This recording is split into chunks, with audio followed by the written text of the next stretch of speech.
Hi, I'm Stephanie, and this is Texas Peach Knits.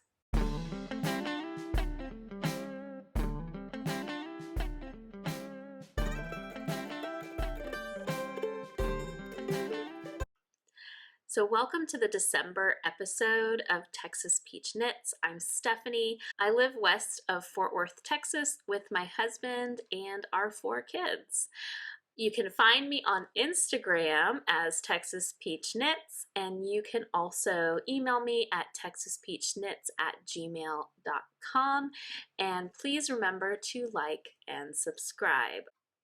So today is Gaudete Sunday, which is the 3rd Sunday of Advent, and I know I don't look very Christmassy, but that's because on Gaudete Sunday we wear rose. Our priest likes to remind us that it is not pink. We wear rose. So I always try to wear something rose on Gaudete Sunday. So it's the Sunday of joy. It's get excited, Jesus is coming, Christmas is almost here, that kind of Sunday. And this year it's a little more crazy because Christmas Eve is the 4th Sunday of Advent. So we also get to freak out a little bit that Christmas is 1 week away. I just can't believe it. It's coming. It is coming. I ordered yarn this morning for a Fair Isle vest for my husband, David, and that is part of his Christmas gift is the IOU a Fair Isle vest. So I'll be showing you some of my inspiration for that later in this episode. So today I have one finished object. I bet you can guess what it is. I have 2 things that I've been working on knitting wise. I have my Advent stockings to show you the progress of, which after I finish filming this, I will be scurrying to try to finish them so I can hang the rest of them up. And I have a small selection of Christmas children's books, but books that could be enjoyed by anyone to share with you today. So, oh, and I forgot the other thing I have. I was like, oh, I don't have very much because all I've been knitting on is this one thing. But I do because I decided to bring my family's stockings in, and these are stockings that I knit, and they really show how my knitting has changed over the years. And so I'm planning to show those to you as well. So I hope you enjoy. So my first finished object, as you can probably guess, is my Christmas socks. And I finished these faster than I think I've ever knit a pair of socks. I just had so much fun knitting them. So here's the 2 socks. And this is, the main color is Opal Van Gogh. And I don't remember the color number, but I will put it down below. I did purchase this last spring from Anna Knitter, and I only have 1 more ball of Opal yarn that I bought from her that I need to knit into socks before I can order my next batch of Opal.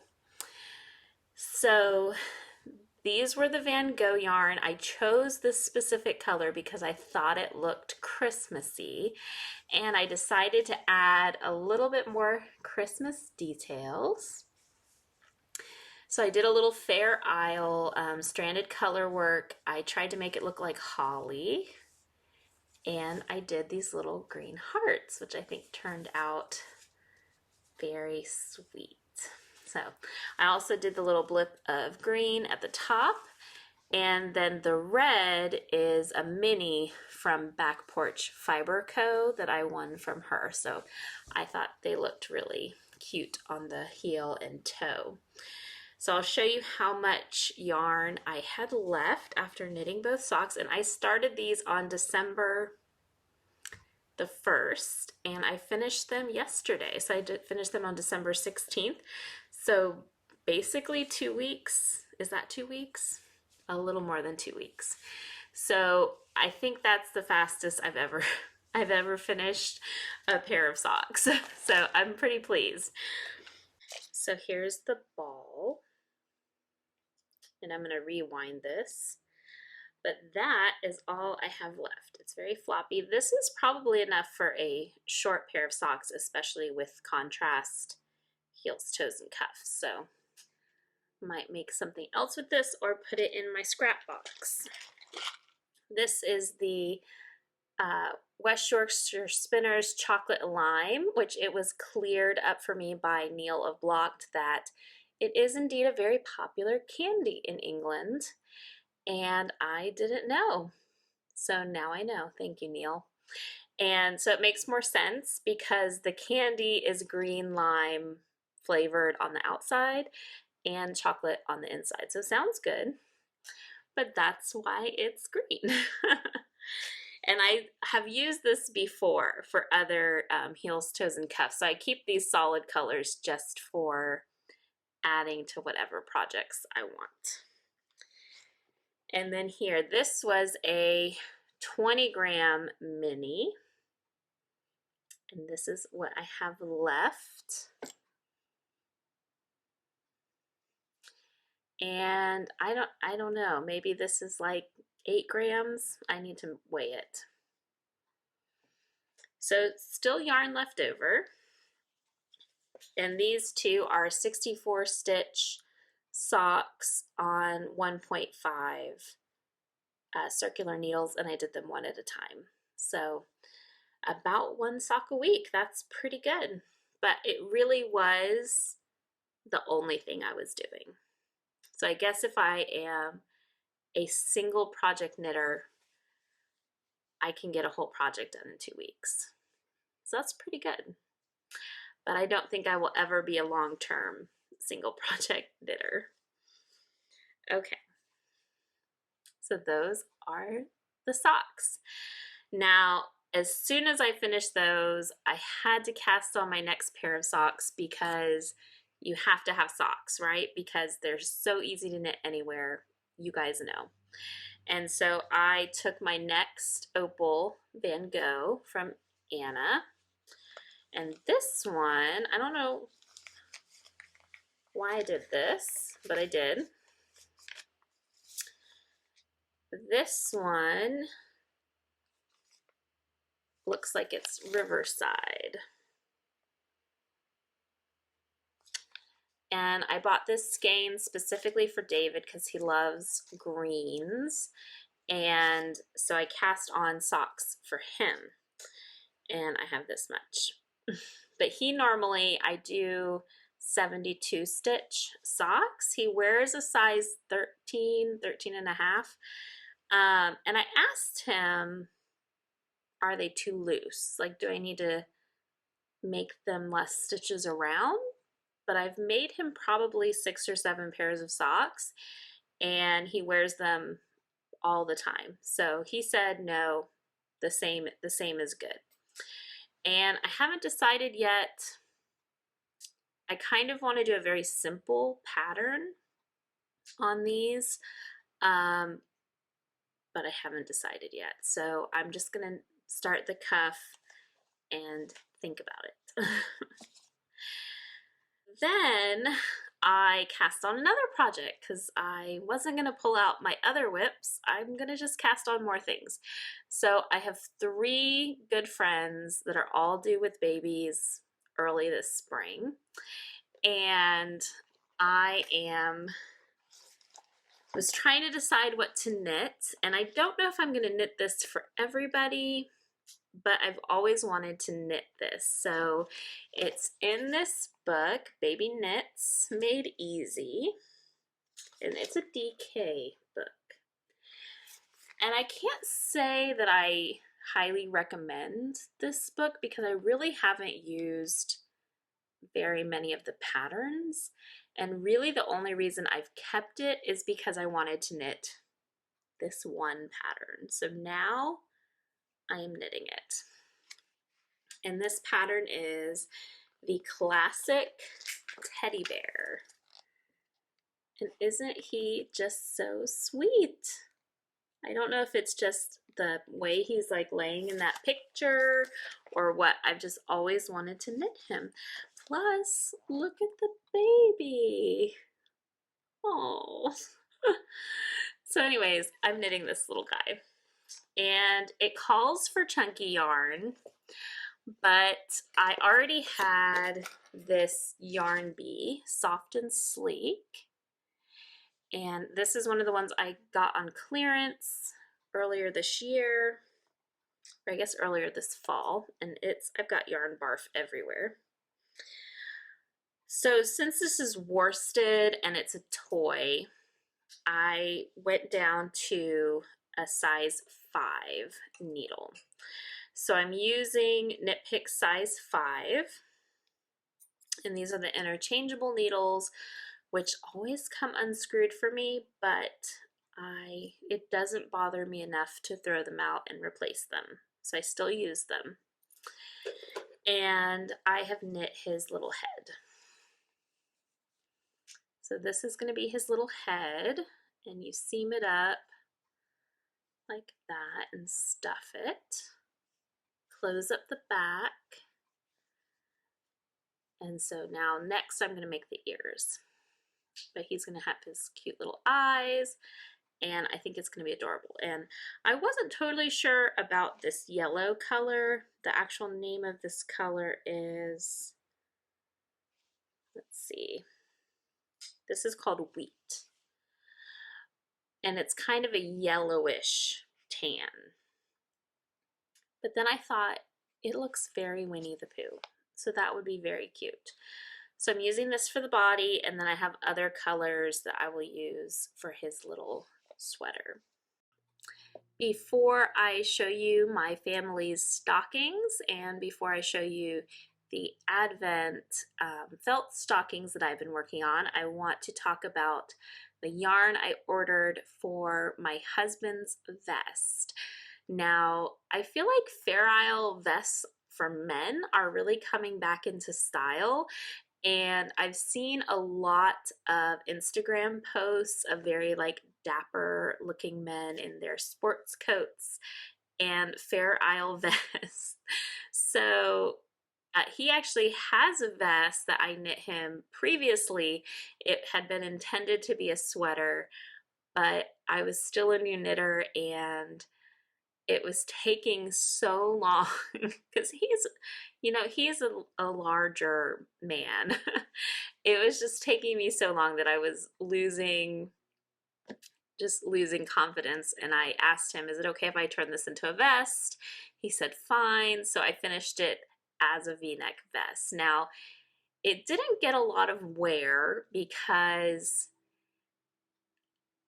it wasn't the best yarn. It was Lion Brand Woolies. It got kind of stretched out. It kind of hung funny, but recently he has been wearing it quite a bit, and he wears it with a button-up shirt and his suit coats, and the suit jacket covers up the looseness of that vest, and it was just a stockinette solid gray vest. And I wish I had a picture of it, but I don't. But I'll try to share that maybe in my Instagram stories sometime. But so he's been wearing that more, and I thought I should knit him another vest because it's still a little intimidating to take on a whole sweater for him. And let's be honest, it's just kind of too hot here for him to wear a sweater because he would probably wear it over a button-up shirt. And I can imagine that that would be kind of sweltering for him. So I decided I'm making you a vest, and I pulled up tons of pictures on Instagram, and I even went over to Ravelry and like went through all the pattern databases, and I had such a hard time finding those like classic 1970s, even like 1940s, there were a lot of them, Fair Isle vests. And I showed him quite a few, and he kept telling me they looked girly. So he had a hard time separating pattern from color choices, because I would tell him, well, we could make it in different colors, but this pattern is masculine. You could just pick different colors for it. And eventually I found one that he liked the colors, but not necessarily the pattern. So what I ended up doing is I purchased yarn from Holst Garn, and I've always wanted to, or for a while, I've been wanting to purchase from them.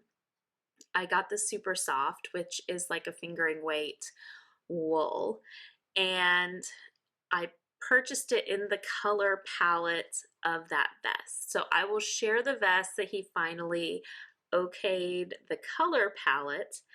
And as far as pattern went, I pulled out my trusty Elizabeth Zimmerman knitting workshop, which I've never actually knit a pattern from here. The only Elizabeth Zimmerman pattern I've knit is the baby surprise jacket, and I've knit probably 4 or 5 of them. I was on a streak of those about 10 years ago, where I was just knitting tons of those. So in this, she has this Fair Isle pattern for Stu's Fair Isle. And there are basic instructions for a V-neck Fair Isle pullover. So I have the basic instructions for how to do it. And I'm going to show you the picture.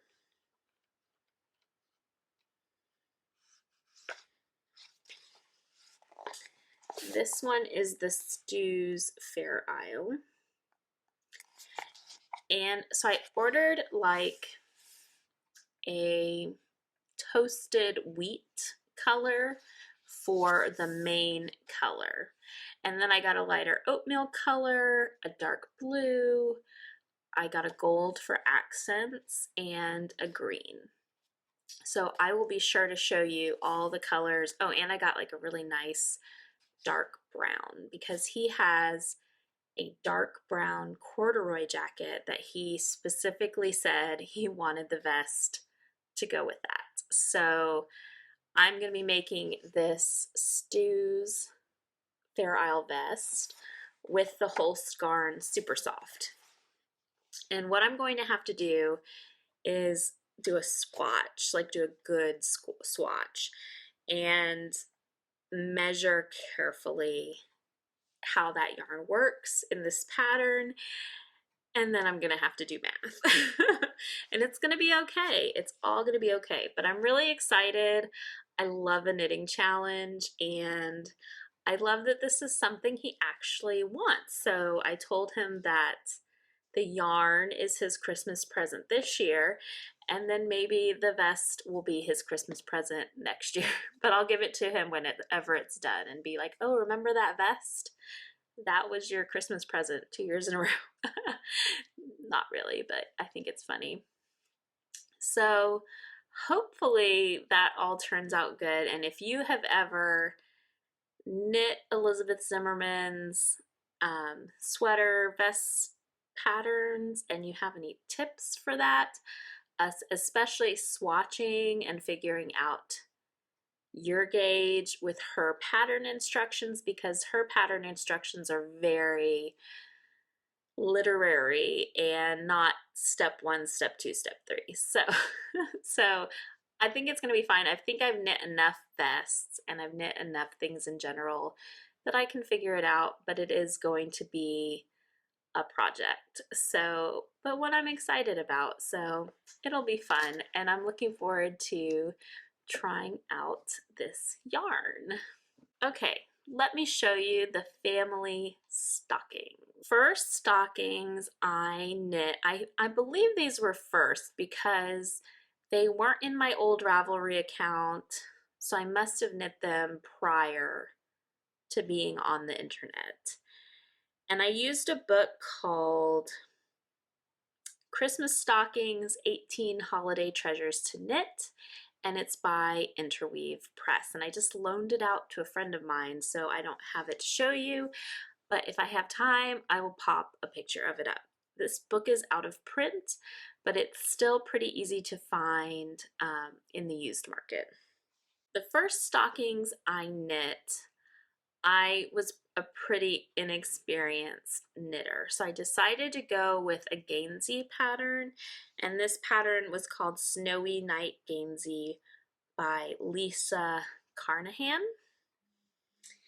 And so this is David's stocking, and see, it has stars and snow and mountains and little trees, and it's just a very basic stocking.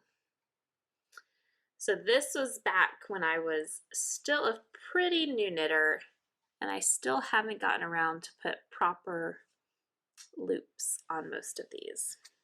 You know how you like hang stuff up at Christmas and you're like, this year I'm gonna finish that. And then you don't, and then you pack it up in the next year. So this is David's, because he likes green. And they're pretty big. And I think this is probably either a Walmart acrylic or like Red Heart, but it might be Walmart, like whatever Mainstays or whatever brand of yarn Walmart used to have. And then mine is the same, and it's red. So exact same pattern. This one I added a loop, but I did not weave in the ends. So for perspective, I probably knit these in 2006 or 2007. So it's been a while that they have not been totally finished, but that's okay. So that's the his and hers.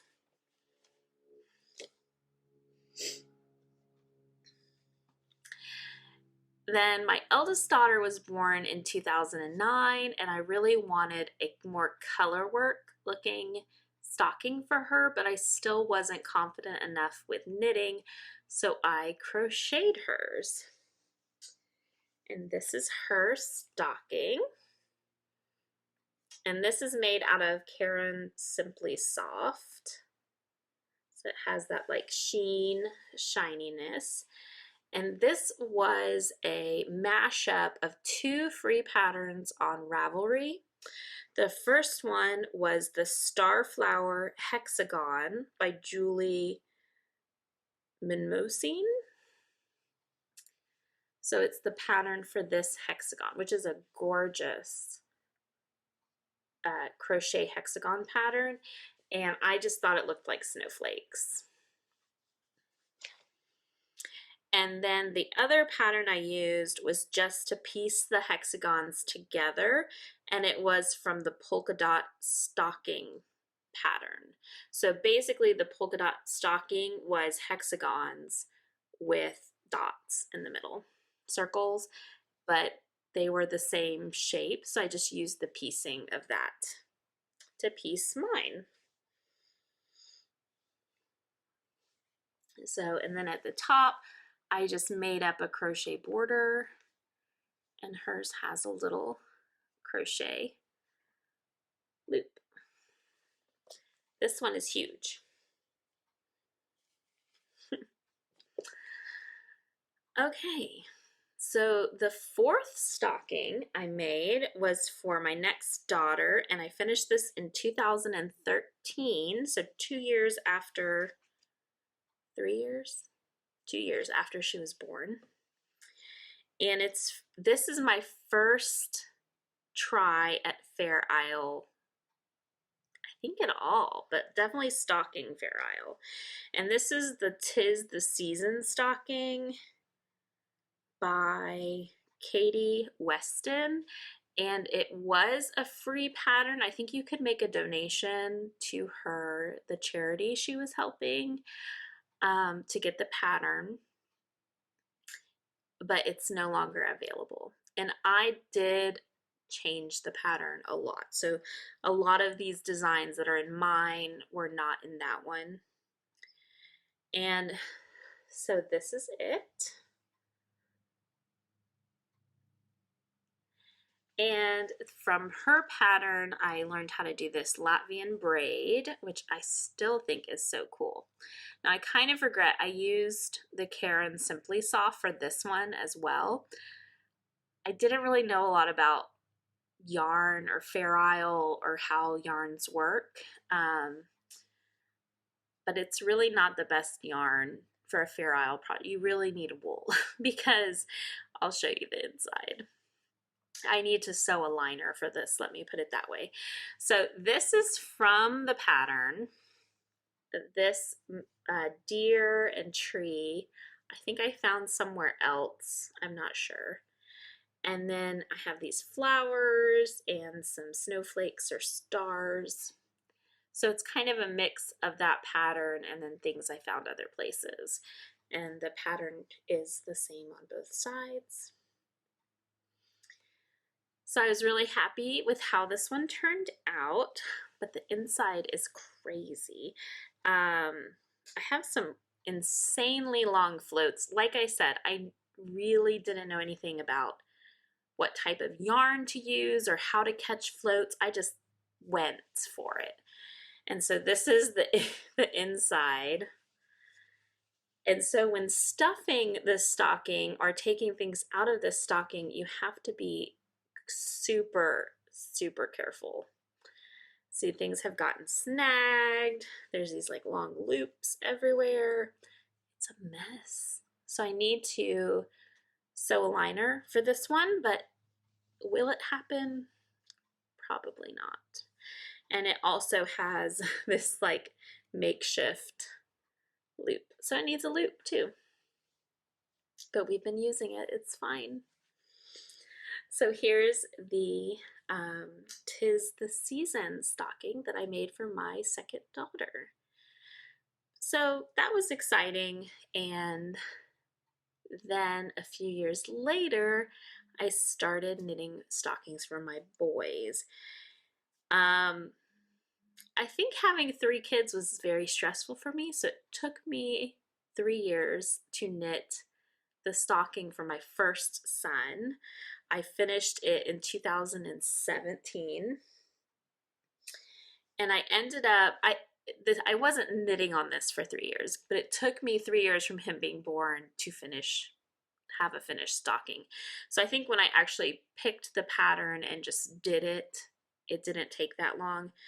I ended up choosing another pattern from the book, the Christmas stocking book, and I think I let him choose it. He picked the giant Jester stocking. So this is the stocking, again with the yarns. And this was actually pretty easy to knit. The hardest part was this little like lacy bit at the top, because you kind of fold it over and do some weird stuff. But the nice thing about this one is the inside is so nice because it's not it's not Fair Isle. So it's so nice. And this one can stretch so big to hold stuff. So it's a good stocking. But so he loves this, and I think I knit this out of Caron's Simply Soft too. I don't know. It definitely feels like it. So maybe I thought since I had made the other ones out of that, I should make his too. There's where I carried the join my stripes. And it looks like I maybe tried to do a jogless stripe. It looks okay. So I finished this one in 2017.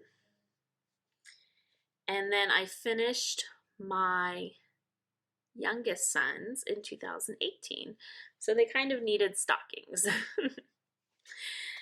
Now this one was definitely where I was much more comfortable with my knitting abilities, and I basically just knit this from my own pattern based off of what I had already done. So I'm pretty sure I cast on 64 stitches and did it like a sock, and did an afterthought heel and similar toe. But this trellis pattern, I just chose Fair Isle to do. And these yarns are the Hobby Lobby. I love this yarn in like a variegated color with the dark green as the trellis. So I was very happy with how this turned out. I love the way the Fair Isle looks, and I'm going to show you the inside. And because I was more careful about floats and chose a much easier pattern to knit Fair Isle, the inside looks fabulous.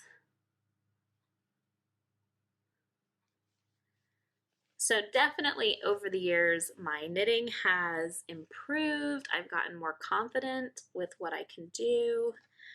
And I think it shows in the stockings I have made. So I really love this one. I think it's just a really classic, fun stocking, and you could do this in any colors and it would look great.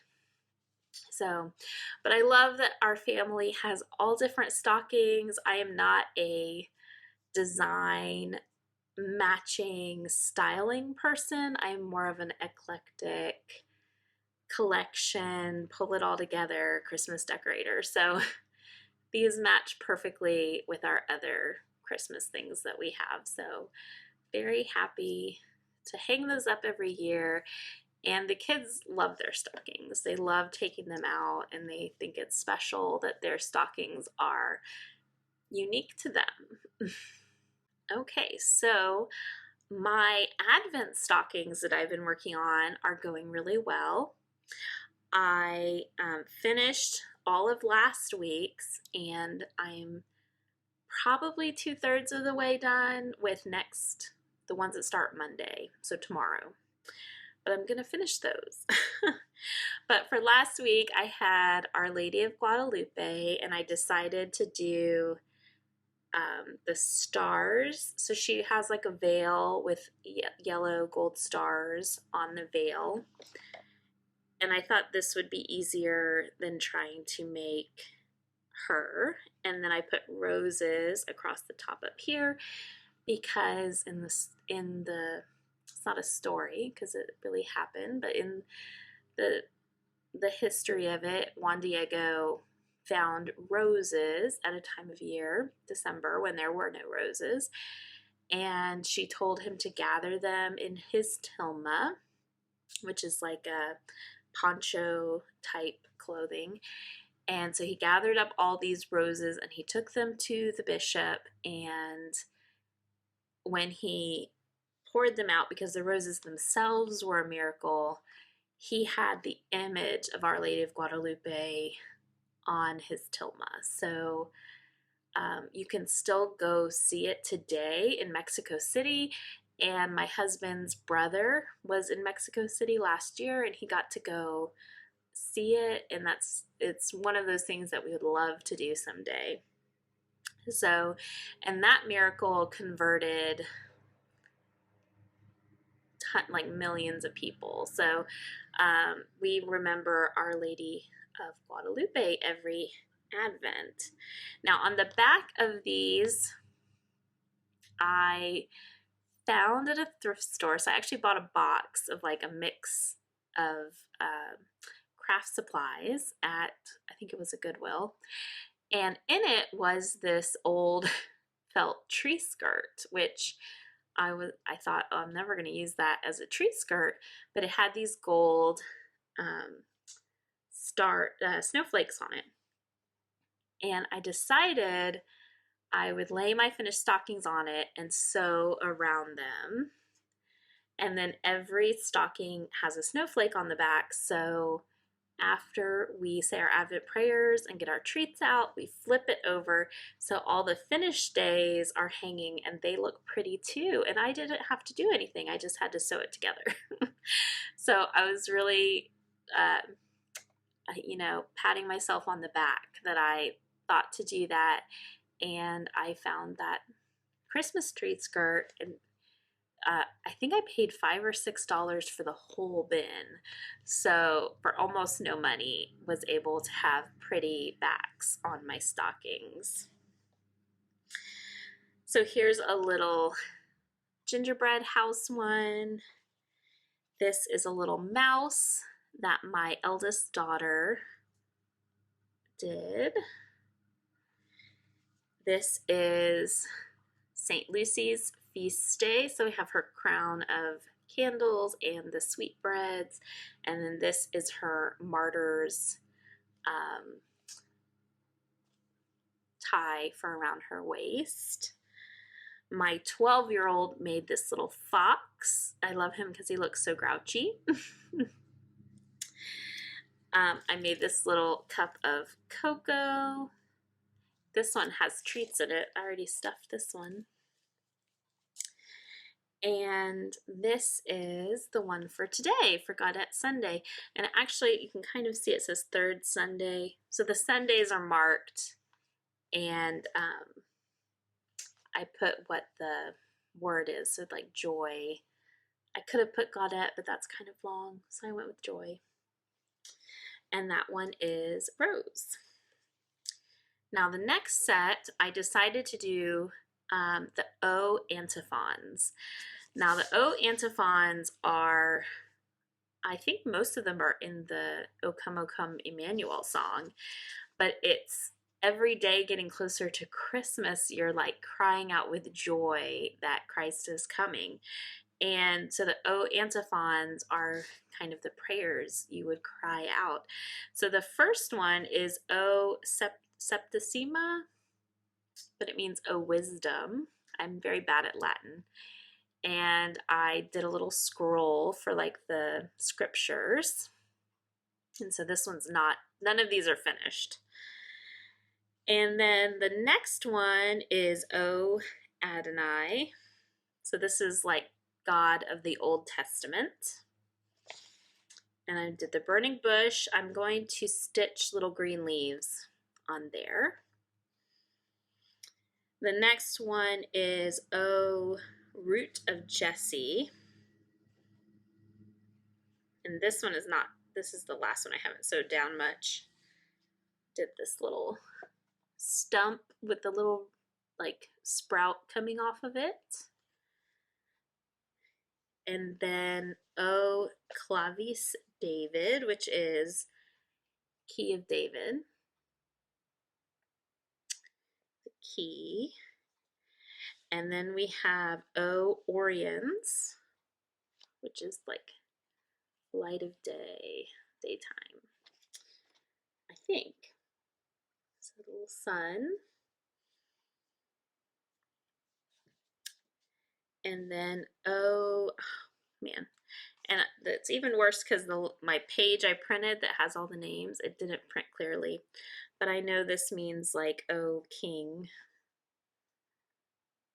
So I have a crown, and then the last one is O Emmanuel. There's a little baby in the manger. I gave him little gold hair. So these this year are the rest of what I will need. Next year I will have to make a few more to fill in some gaps, but the O antiphons always start on December 17th. So today, I guess, and then they go through Christmas Eve is the O Emmanuel. So I'm going to finish those up, just get them done today and then hang them up. And then I might not work on those again until next December. Okay, well, let me clean up a little bit. The crafting portion of this podcast is over, but I wanted to share some of my favorite Christmas books with you, and I tried to pick ones that are less well known so that hopefully you will hear about one or two new books today. Most of these are books that I've read aloud to my children. And in the past, I've gifted my kids each a new Christmas book for St. Nicholas Day. So they would have like a fresh Christmas book to read as they wait for Christmas. But this year I only got one because I've been running out of good titles and I don't want to just buy whatever. So if you have favorite Christmas books, you can let me know in the comments because I need more ideas. So the first one I want to share is this one called The Birds Christmas Carol. And this is by Kate Douglas Wiggin.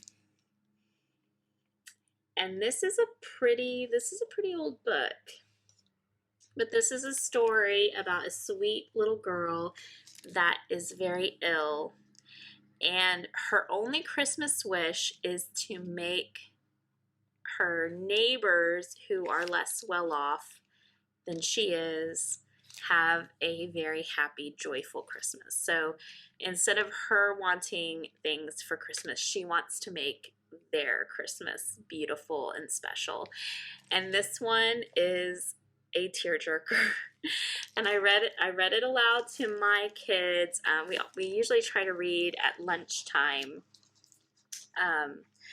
And I was just in tears one day. So just know it will make you weepy. But this copy of it has just beautiful illustrations, and this is the little family across the street that's getting ready for the festivities that the wealthy neighbor planned for them.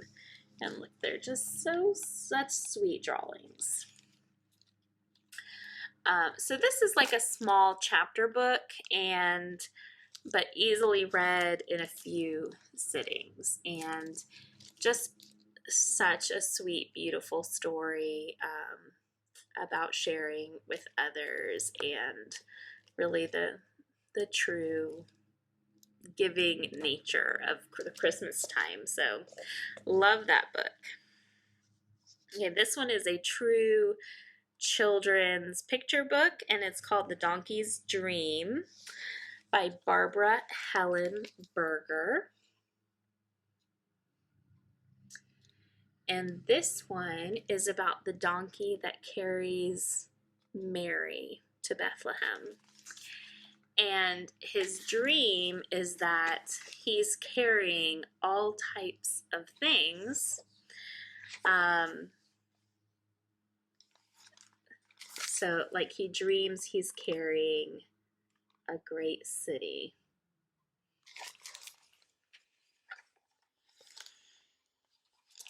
And he dreams he's carrying a rose. And I won't show you all of them. Let's see.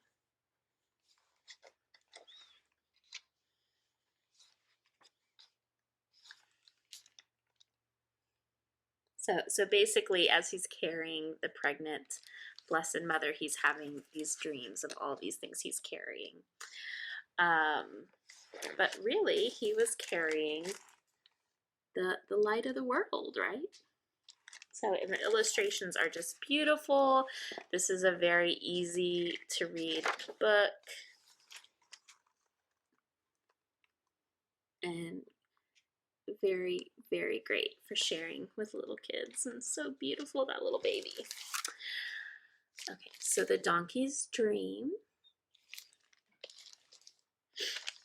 Okay, this one was for my son one year. It's called Silver Packages. And it's by Cynthia Rylant. And it's an Appalachian Christmas story. So it's basically the story of a man who is helped by a small Appalachian town. And then as a way to thank them, he brings Christmas gifts every year. And it's about a boy who is one of the recipients of the gifts. So this is another one that's just a tearjerker a little bit, and also has beautiful, beautiful illustrations.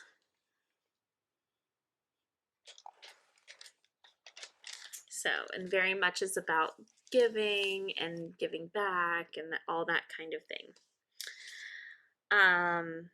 Okay, so this is our newest one we got. I gave this to my youngest son this year. It's called Old Dog Cora and the Christmas Tree. It's by Consie Powell, and this was such a sweet book to read because it's just about this dog who her job is to pull the Christmas tree every year. And the year the book is from, she's too old and they're not going to have her pull the Christmas tree, but she knows that's her job. So she kind of jumps in and does it anyway.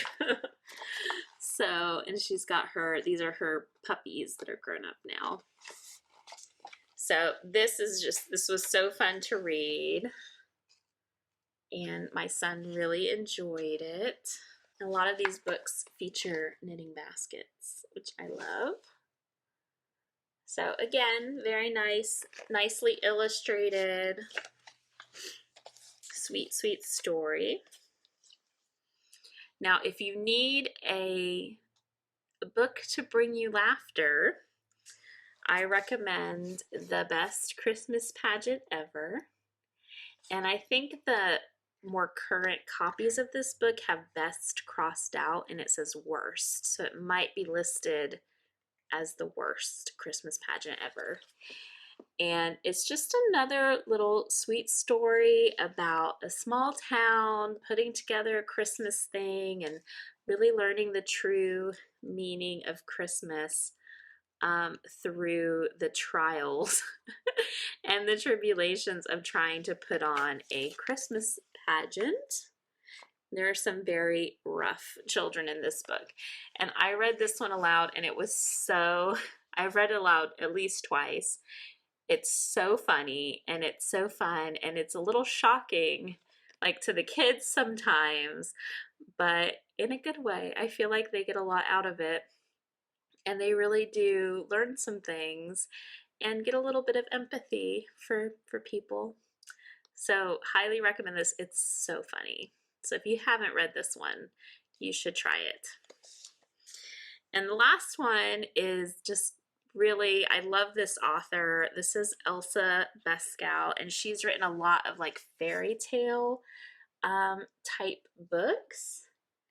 And she is from, I want to say she's Scandinavian, but I don't know which country she's from. We have a couple of her books, but this is the Christmas one, and the pictures are just so beautiful.